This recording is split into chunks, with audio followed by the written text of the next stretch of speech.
একটার নাটক শুধুমাত্র 92.7 বিগ এফএম এ। আজকের নাটক লটারি। মূল কাহিনী মুন্সি প্রেমচন্দ। বেতার নাট্যরূপ চকিতা চট্টোপাধ্যায়। নিবেদনে 92.7 বিগ এফএম। গৌরীপ, গৌরীপ, আরে কোথায় গেলে? আরে এদিকে শিগগির এসো না গৌরীপ। আরে কি হয়েছেটা কি? হ্যাঁ, বাড়ি ফিরে এমন হাঁক ডাক শুরু করলে কেন? যেন কোন রাজ্য জয় করে এসেছো। আরে বাবা, রাজ্য জয় করে আসিনি বটে, তবে তেমন সম্ভাবনার রাস্তার সন্ধান নিয়ে এসেছি, বুঝলে কিনা? মানে হ্যাঁ, কি বলতে চাইছো কি তুমি? বলছি আগে দরজাটা বন্ধ করো দেখি। হ্যাঁ, দরজা বন্ধ করব কেন? যা বলছি তা করো না। ঠিক আছে, করছি। হ্যাঁ, এবার বলো কি বলবে। এই দেখো। কি? হ্যাঁ, এ তো একটা লটারির টিকিট। হ্যাঁ, দেখলাম গাঁ শুদ্ধ লোক লটারির টিকিট কাটছে, তাই আমিও কেটে ফেললাম। ও, তা কবে গো খেলা? ওই সামনের সপ্তাহে, এখনো দেরি আছে, তবে খুব সাবধান, বুঝলে কিনা? কথাটা এক্ষুনি পাঁচখান করবার দরকার নেই, বুঝেছো? বিশেষ করে ওই ছোট বৌমার কাছে যেন এক্ষুনি কিছু বলে ফেলো না আবার। হ্যাঁ, সে আর বলতে। হ্যাঁ, ও তুমি নিশ্চিন্ত থাকো। ঠিক। পদ্মাকে বলতে আমার ভারী বই গেছে।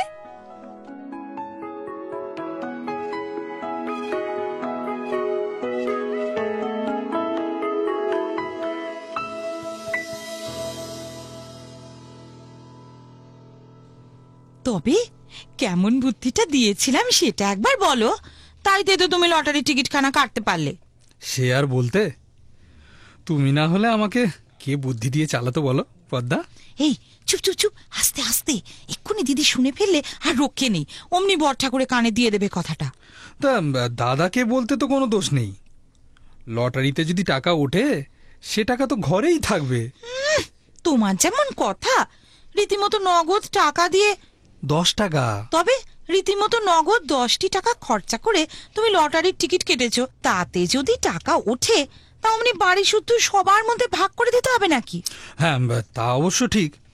তবে কি জানো, আমাদের একান্নবর্তী পরিবার তো, তাই মানে সব টাকা তো মানে সবই তো যৌথ সম্পত্তি, তাই না? তা হবে না। লটারি পেলে আমি আমার সমস্ত স্বাদ আহ্লাদ পূর্ণ করব, এই আমি বলে রাখছি। আচ্ছা আচ্ছা, ঠিক আছে, বেশ বেশ বেশ, তাই হবে।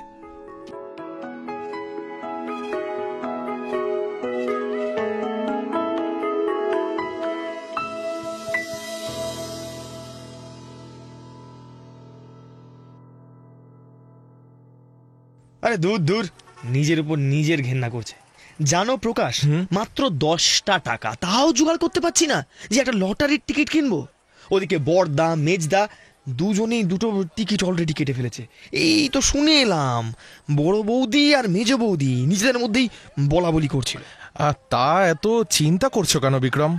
তোমার বড়দা মেজদা ওরা যদি লটারি পান, তাহলে তো নিশ্চয়ই তোমাকে ফাঁকি দেবেন না। আরে ছাড়ো, হ্যাঁ, ওসব আমার ঢের দেখা আছে, কে কেমন দেনেওয়ালা। হ্যাঁ, আর যদি বাবা মা বেঁচে থাকতেন তাহলে কি আমার কিছু ভাবতে হতো নাকি? হ্যাঁ, ভেবে আর কি করব বলো?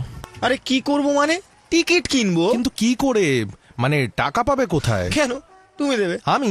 হ্যাঁ, আমার বলে মোটে ওই 20 টাকা মাইনের স্কুল মাস্টারির চাকরি নিজেরই চলে না। আমি আবার তোমায় অর্ধেক টাকা দিয়ে দেবো? হ্যাঁ, ওই শুধু ওই লটারির পেছনে বাজে খরচ করতে? হ্যাঁ, না না না না না না, এ অসম্ভব বিক্রম। তাহলে আর কি বলো? ও আমি জানি, ভেবেছিলাম তুমি টাকাটা আপাতত আমায় দিয়ে দেবে, কিন্তু যখন সেখানেই কোনো আশা নেই, তখন যাই, হাতের এই আংটিটাই বিক্রি করে দিয়ে আসি। বাড়িতে জিজ্ঞেস করলে বলবো যে আরে পড়ে গেছে। না না, আরে ও কাজ করো না বিক্রম। হ্যাঁ, ওটাই দেখো, তাহলে আমার হয়তো পুরনো বইগুলোকে সমস্ত বিক্রি করে দিয়ে আসি গে। সত্যি কথা বলতে কি, এই ম্যাট্রিক পাশ করে আমার কি বা হলো? আমি তো কিছুই করি না। তুমি তো তবু না হয় একটা মাস্টারির চাকরি জুটিয়ে নিয়েছ, আর তা বলে আমি তো সারাদিন টোটো কোম্পানি করে বেড়াই না। তবে কথাটা অবশ্য মন্দ বলনি। তবে আমার বইগুলো নিয়ে যাও, বুঝলে? হ্যাঁ, একসঙ্গে হলে পুরো 10টা টাকাই উঠে যাবে। বলছো? আমি আসলে ওই মাস্টার মশাই তো, তাই মানে বই বিক্রি করতে যাওয়াটা আমার পক্ষে তো অসম্ভব। হ্যাঁ, যদি কোনো ছাত্র দেখে ফেলে। হ্যাঁ হ্যাঁ ঠিক আছে, ওইসব নিয়ে তুমি একদম চিন্তা করো না তো, আমি সব ম্যানেজ করে নেবো। বেশ। কই কই বইগুলো দাও, এই কোথায় আছে বইগুলো? ওই যে দাঁড়াও, হ্যাঁ এই নাও।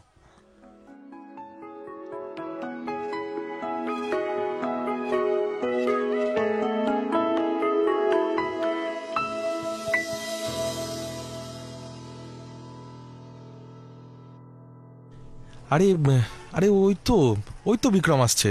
বাবা, মুখ চোখ দেখে তো বেশ উৎফুল্ল দেখাচ্ছে। প্রকাশ, বাস আর কোনো চিন্তা নেই। তাই? এই বইগুলো না সব বেচে দিয়েছি। বাহ, নগদ 10টি টাকা পেয়ে তাই দিয়ে টিকিটটা কিনেই ফেলেছি। কিন্তু ও বইগুলোর দাম তো 40 টাকার কম হবে না? হ্যাঁ কই, দোকানদার তো সে কথা বললো না।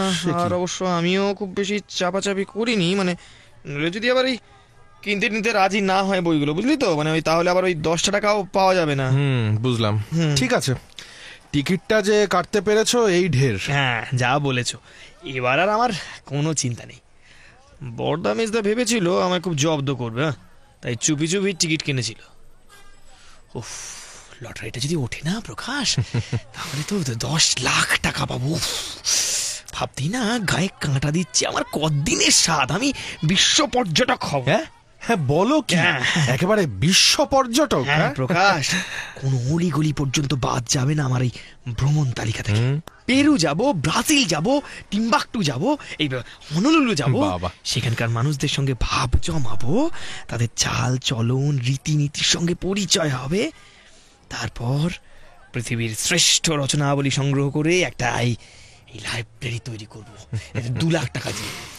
তাছাড়া আছে বাড়ি গাড়ি আসবাবপত্র পোশাক আশাক। কিন্তু একটা কথা কিন্তু ভুলে যেও না বিক্রম। কি কথা প্রকাশ? তোমার ওই লটারির টিকিট কেনা আর ওই 10 টাকার মধ্যে 5 টাকা কিন্তু আমার বই বিক্রির টাকা। তাই লটারির 10 লাখ টাকার মধ্যে 5 লাখ টাকা কিন্তু এই আমার। হ্যাঁ নয় হ্যাঁ।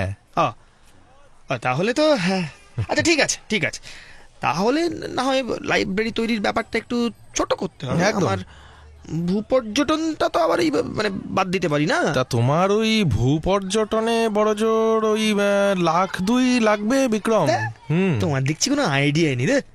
বছরে 50,000 লাগবে। হ্যাঁ, 7 বছর ধরে ভ্রমণ করবো, অর্থাৎ এই গড়ে তোমার ওই 3.5 লাখ টাকা। তার মানে ওই বছরে 4,000 টাকা? না না ভাই, ও তা হবে না। ও তোমাকে 2,000 এই ভ্রমণ টমন সব ছাড়তে হবে। আমি ভিখিরির মতো করে না পারবো না, আমি ভ্রমণ করতেই পারবো না। আরে শোনো প্রকাশ, আমার লাইব্রেরি করার জন্য তোমাকেও কিন্তু তোমার ভাগ থেকে ওই 2 লাখ টাকা দিতে হবে। আরে সে কি, না না একদম না। ও সোজা সাপটা বলে দিচ্ছি তোমাকে ভাই, ওই আমার ভাগ থেকে কিছু পাবে না। হ্যাঁ, আরে বাবা তুমি তো জানো নাকি আমার সংসারের কি হাল। হ্যাঁ, আমি ভেবেছি ওই 5 লাখ টাকা ব্যাংকে জমা রাখবো আর ওই সুদের টাকায় সংসার চালাবো। তুমি তাহলে সন্দেহটা ঠিক। কি মেজবুদ্ধি তুমি? হ্যাঁ আমি তাই তো বলি, কদিন ধরে তুমি আর প্রকাশ ঠাকুরপো এমন গুজগুজ ফুসফুস করছো কেন নিজেদের মধ্যে? তলে তলে এই কারবার। মেজবুদ্ধি প্লিজ আর কাউকে বলো না যেন কথাটা। বড়দা বড় বৌদি জানতে পারলে। সে না হয় কথাটা না বলতে পারি, কিন্তু কেন বলবো না বলো তো? মানে না বললেই যে মানে তোমাকে আমি আমার পাওয়া টাকা থেকে জড়োয়ার গয়না কিনে দেবো। হ্যাঁ সত্যি বলছো ঠাকুরপো? তোমার গাছে 3 সত্যি করছি মেজ বৌদি। বেশ, তাহলে ভেবে দেখতে পারি কথাটা বলবো কিনা। পদ্মা, এই পদ্মা, এই কোথায় গেলি? শাকগুলো একটু ধুয়ে যেতে বললাম না? যাই দিদি, ওই যে দিদি ডাকছে, আমি চলি। ব্যাপারটা মনে রাখো কিন্তু মেজ বৌদি। সে দেখা যাবে।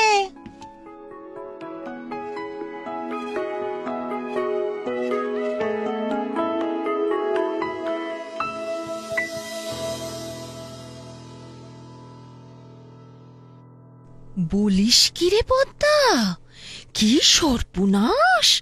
ছোট ঠাকুরপোর পেটে পেটে এত, আমাদের লুকিয়ে চুপি চুপি লটারির টিকিট কেটে এনেছে। তবে আর বলছি কি দিদি, অথচ দেখো আমরা কিন্তু টিকিট কাটলেও কারো কাছে কেউ কিচ্ছু লুকোয়নি। তবে তার মানে প্রথম থেকেই ওর ফাঁকি দেওয়ার মতলব? সে কথা আর বলতে, নেহাত আমি ধরে ফেলেছি বলে।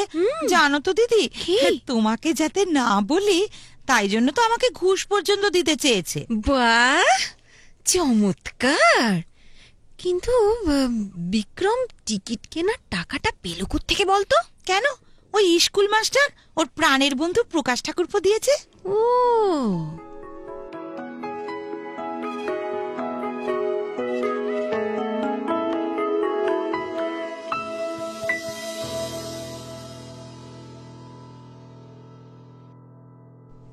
আরে কোথায় গেলে?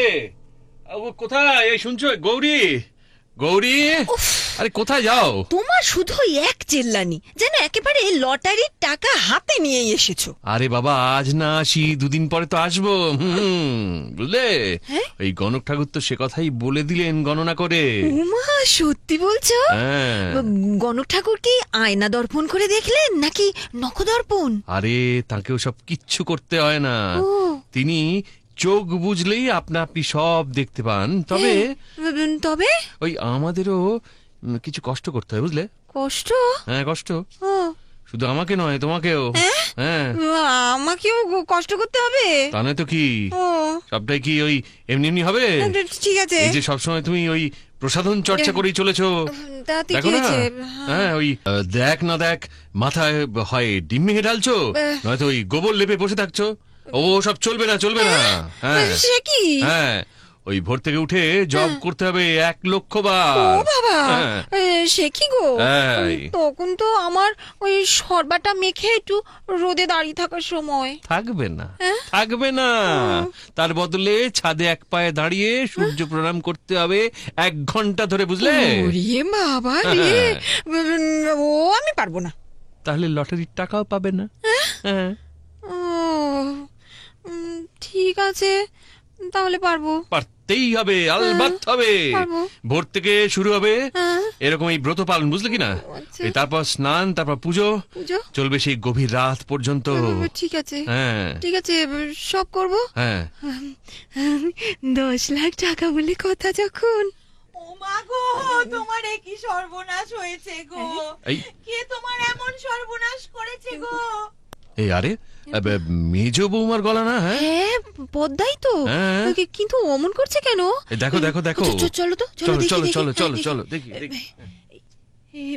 এই পদ্মা, এই কি হয়েছে রে? উমা, কি মেজো ঠাকুরপো, তোমার এই দশা কি করে হলো?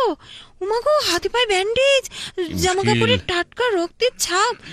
এ কি, তুমি তো ঘোরাচ্ছ, কি হয়েছে কি? হ্যাঁ, অ্যাক্সিডেন্ট নাকি তোমাকে কেউ মেরেছে? হ্যাঁ গো, তাহলে তো পুলিশে রিপোর্ট করতে হয়।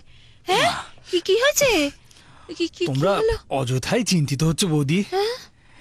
এ হলো আমার আশীর্বাদ প্রাপ্তি। হ্যাঁ, আশীর্বাদ? কার? স্বয়ং ঝক্কর বাবার। হ্যাঁ, ঝক্কর বাবা? হ্যাঁ গো, আজ আমি ঝক্কর বাবার কাছে গিয়েছিলাম।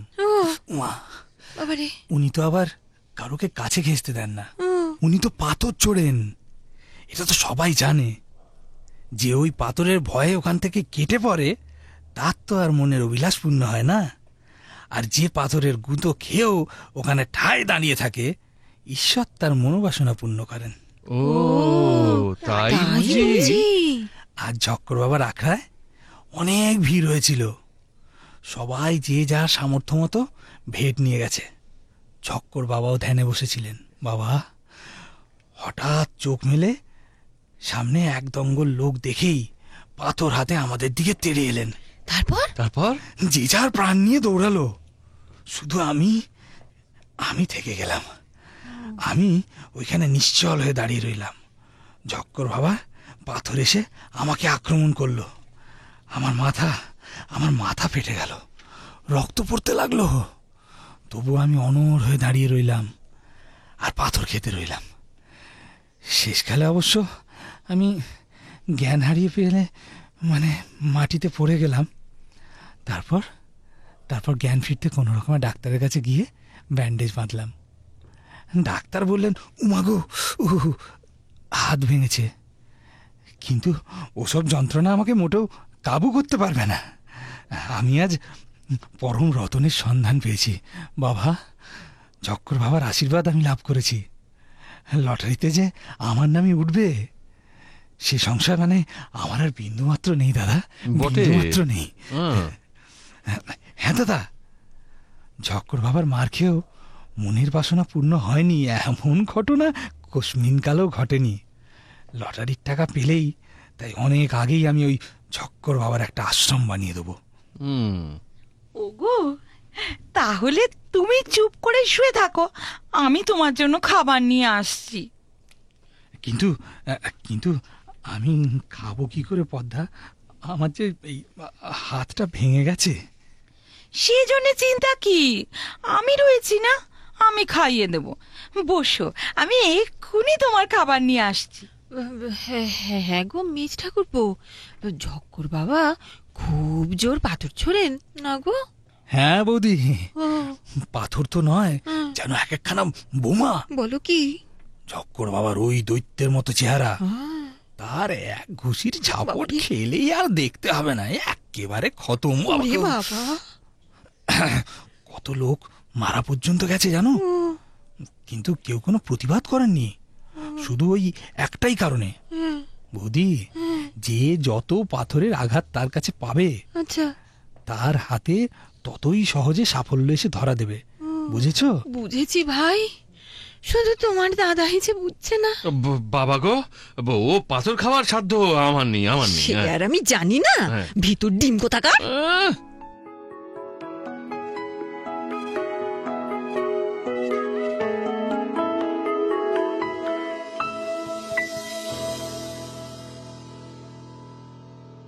এই একটা সত্যি কথা বলবো প্রকাশ। কি কথা বিক্রম? বলছি লটারি লেগে গেলে কিন্তু এই তোমার সঙ্গে মানে টাকা ভাগাভাগি করতে আমার সত্যি খুব আফসোস হবে জানো। ঠিকই, ওই একই কথা কিন্তু আমিও তোমাকে বলতে পারি, বুঝলে? অবশ্য টিকিট মানে তোমার নাম তো টিকিটে লেখা নেই, বুঝলে তো, মানে সুতরাং আমি ইচ্ছে করলেই। দেখো বিক্রম, হ্যাঁ তোমাকে কিন্তু আমি সৎ বলেই জানি। হ্যাঁ সৎ, হ্যাঁ মানে নিশ্চয়ই, মানে তবে সেটা 10,000-এর ক্ষেত্রে, বুঝলে তো, মানে 10 লাখের ক্ষেত্রে মানে সৎটা মানে নাও হতে পারি আর কি। তাই বুঝি? বেশ ঠিক আছে, তাহলে তো এখনই লেখাপড়া করে নেওয়া উচিত বিক্রম।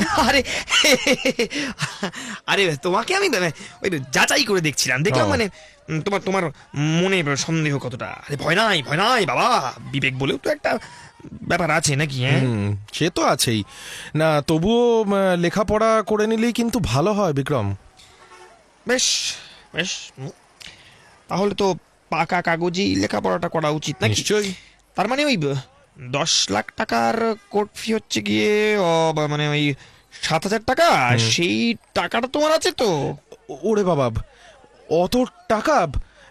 ঠিক আছে তাহলে বরং এক কাজ করো, ওই সাদা কাগজেই লেখাপড়াটা হোক, বুঝলে? তা দিয়ে তো আর আইনি ব্যবস্থা নেওয়া যাবে না। না তা হয়তো যাবে না ঠিকই, তবে অপমান তো করা যাবে, বেঈমান বলে রাষ্ট্র করা যাবে। বাবা, হ্যাঁ, আইন কানুনের ভয়ের চেয়ে অপমানের ভয় আরো অনেক বেশি কার্যকরী। না প্রকাশ, না, যে কাগজের কোনো আইনি মূল্য নেই সেই সাদা কাগজের লেখালেখি করে আমি অযথা সময় নষ্ট করতে চাই না। বিক্রম, তোমার মতলবটা তো আমার ভালো ঠেকছে না হে। আমার সততা অত ঠুনকো নয় প্রকাশ। না শোনো, আমি কোনো কথা শুনতে চাই না। না আমি কোনো কথা শুনতে চাই না, তোমাকে এক্ষুনি লিখে দিতে হবে, ব্যাস। কোনো বিশ্বাস নেই। বেশ তো বিশ্বাস নেই যখন, তখন আমি লিখেও দেবো না। ও, তার মানে তুমি সব টাকা একা নেবে, তাই না? কিসের টাকা? বিক্রম, ভালো হবে না বলে দিচ্ছি, তোমার সঙ্গে তাহলে কিন্তু কথা বলা বন্ধ হয়ে যাবে আমার। তোমার মতলবটা কি খুব ভালো দাদা? হ্যাঁ, তোমার মতলব কি বলি তুই? তোর এত বড় কথা, তোর মতলব কি? বাইরের ঘরে বর্দার মেজদার মধ্যে লেগে গেছে। বলবে না মানে বলবে? হ্যাঁ, শুনে রাখ, যৌথ পরিবারের এটাই রীতি, যার নামে যেখান থেকে টাকা আসুক না কেন সেই টাকার দাবিদার সকলেই হয়ে থাকে। এই সব রীতি একদম ফালতু। ফালতু? ফালতু, আলবাত ফালতু। কারণ আমি যদি কোনো অন্যায় করে থাকি তাহলে শাস্তিটা আমিই পাবো, পরিবারের কেউ তো তখন আর ভাগ নেবে না। ও ঠিক আছে, মনে থাকবে। তোর এই কথার জবাব তাহলে আমি আদালতের কাছ থেকেই নেব, এই শুনে রাখ। বলে দিল। কি তুমি আমাকে আদালত দেখাচ্ছ? দেখাচ্ছি তো। বল, তোমার বল কি মনে বলি, বল। এই সব অভিসন্ধির কথা আগের থেকে টের পেলে আমি পদ্মার নামে টিকিট কেটে রাখতাম। যেহেতু তুমি আমাদের বর্দা, তাই তোমার উপর বিশ্বাস করেছিলাম। হ্যাঁ, একটা বিশ্বাস করেছিলাম। এটা একটা জুয়া খেলা মঙ্গল, এটা একটা জুয়া খেলা। তুই যদি ঘোড়ার পেছনে 10,000 টাকা লোকসান দিয়ে আসিস, তাহলে তার দায় কি সংসার নেবে? বল বল বল। সংসার শুধু লাভের বেলায় যৌথ, আর লোকসানের বেলায় একক হয়ে যাবে, তাই না দাদা? দেখো দাদা, আমাকে ঠকিয়ে ওই যৌথ পরিবারের দোহাই দিয়ে ওই যদি টাকা তুমি নিতে চাও, তাহলে কিন্তু তোমার ভালো হবে নাই, বলে দিচ্ছি আমি। কি বললি? আমি ঠগ? তুই কি ভগবান? তুই কি ভগবান নাকি? সবার সব ভালো মন্দ বাতলে দিতে এসেছিস? বল বল। কি হচ্ছেটা কি? কথাটা নিজের স্বামীকে বলো বৌদি। দাদা তোমার নামেও টিকিট কেটেছে। তাই নাকি? আর আমি বোকার মতো একটাই মাত্র টিকিট কেটেছি। একটার উপর আর কতটুকু আশা করা যায়? দাদার তো পাওয়ার ওই লটারির পাওয়ার চান্সটা তাহলে ডবল হয়ে গেল। দাদা দুটো টিকিট কেটেছে। ঠিক আছে, না হয় আমার নামের টিকিটের টাকা উঠলে আমি তোমাকে হাফ দেবো। খবরদার। ওই তোমার দান খয়রাত করার জন্য আমি করে টাকা দিয়ে তোমার নামে টিকিট কাটিনি গৌরী। আমি একটা নয়া পয়সাও মঙ্গলকে দেবো না বলে দিলাম। কিন্তু এটা কিন্তু আপনি বেআইনি কথা বলছেন দাদা। এই দেখো মেজো বৌমা, এই ভুলে যেও না আমি 30 বছর ওকালতি করেছি। আইন আমায় তোমার কাছ থেকে শিখতে হবে না, এটা জেনে রেখে দাও। কলকাতার ব্যারিস্টার যখন সামনে এসে দাঁড়াবে না, তখন তো ভয় পেছন দিকে হাঁটবেন। কি বললে? এই তাহলে শুনে রাখো, ওসব ব্যারিস্টারকে দীননাথ শর্মা ভয় পায়নি কোনোদিন, ভয় পায়ও না। ওই কলকাতার ব্যারিস্টার তো কোন ছাড়, ওই লন্ডনের ব্যারিস্টার হলে অন্যায়, শুনে রেখে দাও। অত কথার কি আছে দাদা? বাড়ির বিষয় আশয় যেমন আমাদের অর্ধেক, তেমনি লটারি টাকার উপরও আমাদের অর্ধেক দাবি আছে। সেই কথাই তো আমি মঙ্গলকে বলছিলাম, ওই তো তখন রাজি হচ্ছিল না। শোনো, আমি বলি কি, এখন নিজেদের মধ্যে ওসব ঝগড়া করে কোনো লাভ নেই। তার চেয়ে বরং তুমি চাও না একবার দেখো না চেষ্টা করে। কি চেষ্টা করবো? কি? বলো। ওই যে ঝক্কর বাবার পাথর খাওয়ার। না, সে আমি পারবো না। তা পারবে কেন? তুমি তো শুধু পারো বাড়ির মধ্যে ঝগড়া করতে। গো ঠাকুরপো, পাথরটা কি ঝক্কর বাবা খুব জোরে ছোঁড়েন? সে কথা আর বলতে বৌদি, যেন মনে হয় বোমা ছুড়লেন। বাবা গো, ওর গায়ে ভীষণ শক্তি, ঠিক যেন একটা দৈত্যের মতো চেহারা। কত লোক মারাই গেছে ওর পাথরের ধাক্কায়, জানো? ওরে বাবা, না, ও পাথর টাথর খাওয়ার স্বাদ আমার নেই বাবা। তাতে লটারি না পেলে না পাবো। দরকার নেই, আমার দরকার নেই।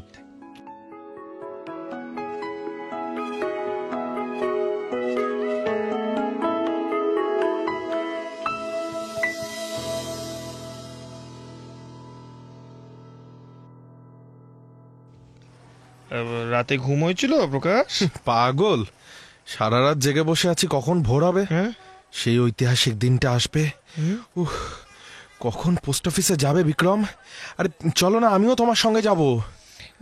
কেন, মানে বিশ্বাস করতে পারছো না নাকি? আরে তুমি বুঝবে না, ভাবছো টাকাটা উঠেছে শুনেই আমি ওই টিকিটটা শুদ্ধ তোমাকে ফাঁকি দিয়ে চম্পট দেবো, তাই তো?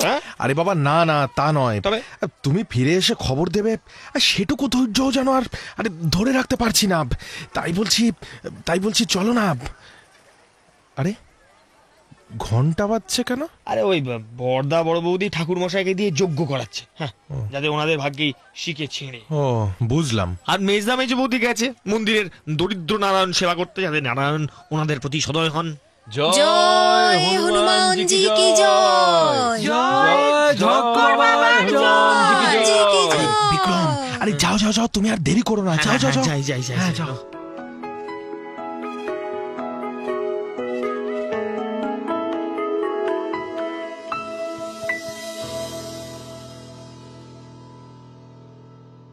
জয় ঝক্কর বাবার জয়।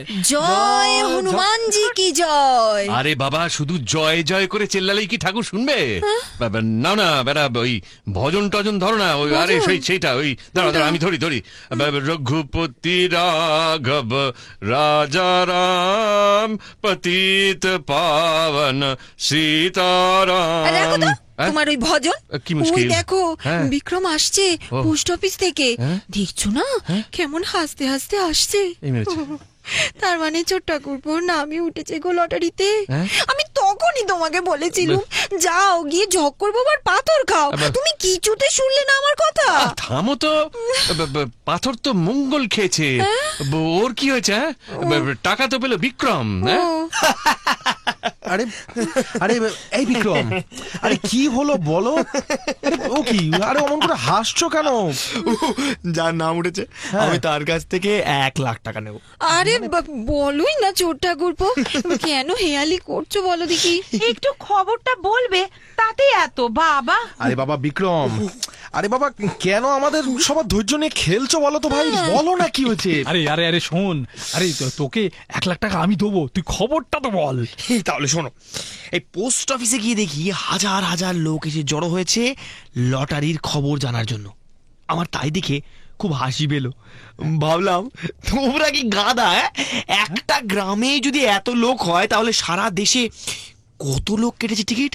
তখনই আমার হেবি হাসি পেল। কিন্তু লটারিটা তাহলে উঠেছে বর্দা, উঠেছে। কার নামে উঠেছে? কার নামে? আরে বলো না। যার নামে উঠেছে সে হলো আমাদের গ্রামের বড় বট গাছটার নিচে থাকা ভিখিরি হরি। শুনলাম সেও নাকি তার সমস্ত ভিক্ষের পুঁজিটুকু দিয়ে একখানা লটারির টিকিট কিনেছিল।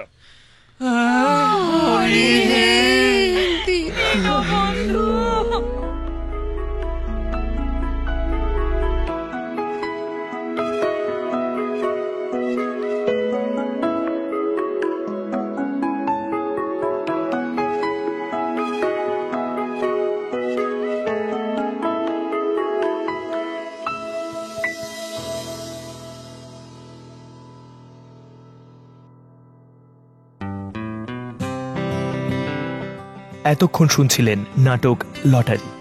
মূল কাহিনী মুন্সি প্রেমচন্দ। বেতার নাট্যরূপ চকিতা চট্টোপাধ্যায়। অভিনয় দীননাথ সুমন্ত, মঙ্গল সৌরভ সেন, প্রকাশ অভিষেক দেবরায়, পদ্মা নাট্যকার চকিতা চট্টোপাধ্যায়, গৌরী পামেলা ও বিক্রমের ভূমিকায় নীলাঞ্জন। নিবেদনে 92.7 big FM.